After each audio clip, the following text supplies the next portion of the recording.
Hi friends, welcome to ஜெய்எப் ஸ்டைலி. நம்ம இன்றைக்கி ஒரு வெரைட்டி ரைஸ் தாங்க பார்க்க போகிறோம். என்னங்க பார்க்கறதுக்கு பிரியாணி மாதிரியே இருக்குங்களா? பிரியாணி இல்லைங்க, சிக்கன் ஃப்ரை ரைஸ் ஸ்டைலில் நான் எக் ரைஸ் பண்ணியிருக்கேன். டிஃப்ரெண்ட்டாக கொஞ்சம் இருக்கும், பாருங்கள். பார்த்து நீங்கள் ட்ரை பண்ணி பாருங்கள். டேஸ்ட் ரொம்ப நல்லா இருந்தது. நானே எதிர்பார்க்கல அந்தளவுக்கு டேஸ்ட் ரொம்ப நல்லா இருக்குன்னு. நீயும் தான் ட்ரை பண்ணேன், ரொம்ப நல்லா இருந்ததுனால நான் ஷேர் பண்ணுறேன், நீங்கள் பாருங்கள். அது எப்படிங்க எக் ரைஸில் சிக்கன் ரைஸ்ன்னு சொல்கிறீங்களா? ஆமாங்க, இங்கே பாருங்கள். நம்ம சிக்கன் ரைஸ் சாப்பிடும்போது அங்கங்கே நம்ம சிக்கனோட பீஸ் இருக்கும் இல்லைங்களா, அதே மாதிரி தான் நம்ம முட்டையிலும் பீஸ் அங்கங்கே இருக்க பாருங்கள்.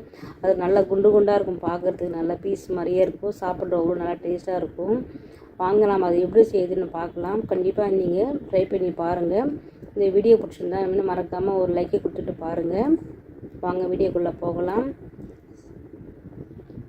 அடுப்பில் வந்து பெரிய கடாயை வச்சுக்கிட்டேன், ஆயில் போட்டுக்கிட்டேன். ஒரு 4 ஸ்பூன் ஆயில் போட்டுக்கிட்டேன். ஒரு 4 சைஸு பெரிய வெங்காயம் நீல வாக்கில் கட் பண்ணி இப்போ சேர்த்துக்கிட்டேன்.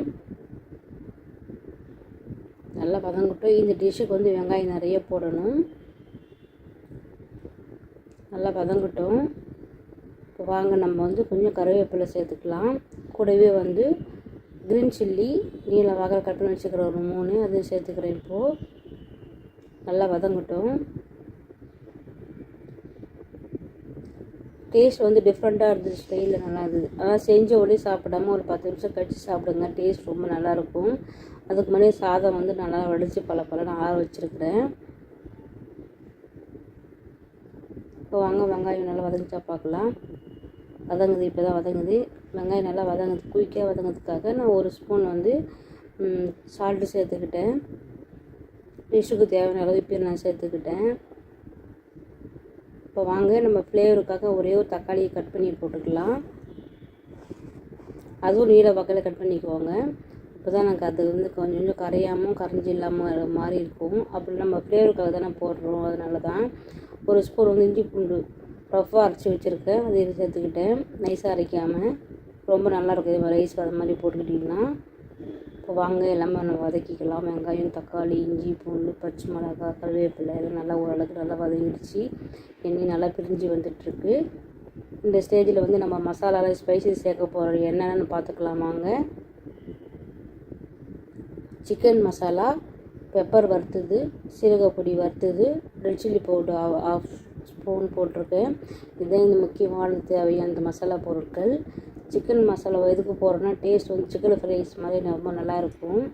வாங்க நம்ம ஆயிலே இப்படி ஃப்ரை பண்ணிக்கலாம். மசாலா எல்லாமே இது வீட்டில் அரைச்சிது தான். சிக்கன் மசாலா மட்டும் தான் கடையில் வாங்கினது.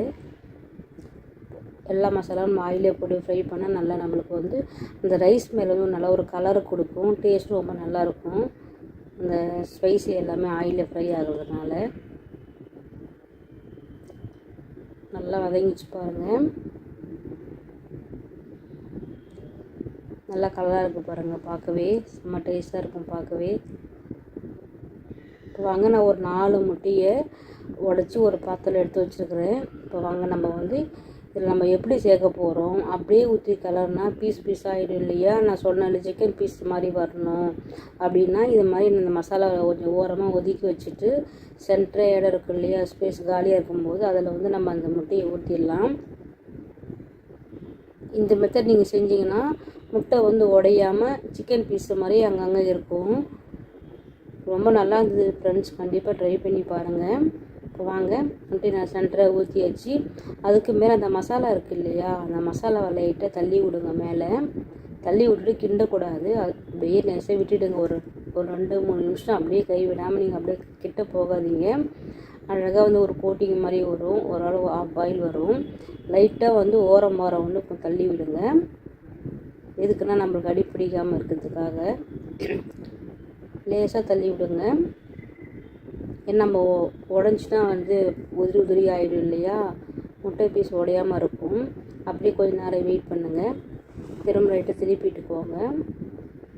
அப்போ தான் வந்து அந்த வெங்காய தக்காளி கூட வந்து முட்டை ஒட்டாது.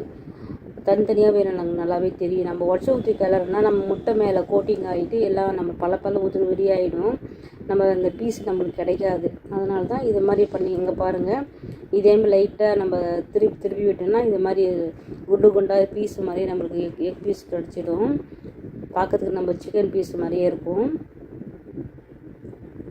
எல்லா மசாலாவும் போயிட்டு நல்லா வெந்துடுச்சு, முட்டையும் நல்லா வெந்துடுச்சு. இந்த ரைஸ் நம்ம ஆற வச்சுருக்கோம் இல்லையா, அந்த ஸ்டேஜில் போட்டு நம்ம வந்து லைட்டாக நம்ம கிளறி விட்டுக்கலாம். பார்க்க நல்லா உதிரியாக நல்லா கலர்ஃபுல்லாக இருக்குது பாருங்கள்.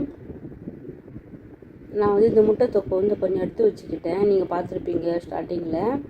அது கார்னிஷ்காகவும் தொட்டுக்கிறதுக்காகவும் எடுத்து வச்சுக்கிட்டேன். நான் லைட்டாக கிளறி விடுங்க.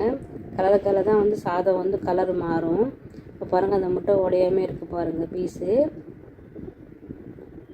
இப்போ நீங்கள் ஓப்பனிங்கில் பார்க்குறப்போ வந்து நைஸ் பிரியாணி கலரில் இருக்கும் இல்லையா, அது கொஞ்சம் லேட்டாக ஆன பிறகு அந்த கலர் தானாகவே வந்துடுச்சு.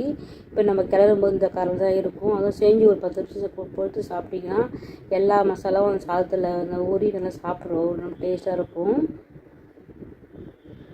லைட்டாக கிளறி விட்டிங்கன்னா அந்த வெங்காயம் தனித்தனியாக இருக்கும், அந்த முட்டை தனித்தனியாக இருக்கும். பல ரொம்ப நல்லாயிருக்கும் சாப்பிட்றதுக்கு. கண்டிப்பாக அந்த வீடியோ உங்களுக்கு பிடிச்சிருக்கும்னு நம்புகிறேன். தேங்க்யூ ஃபார் வாட்சிங். நெக்ஸ்ட் வீடியோவில் சந்திக்கலாம். பாய்.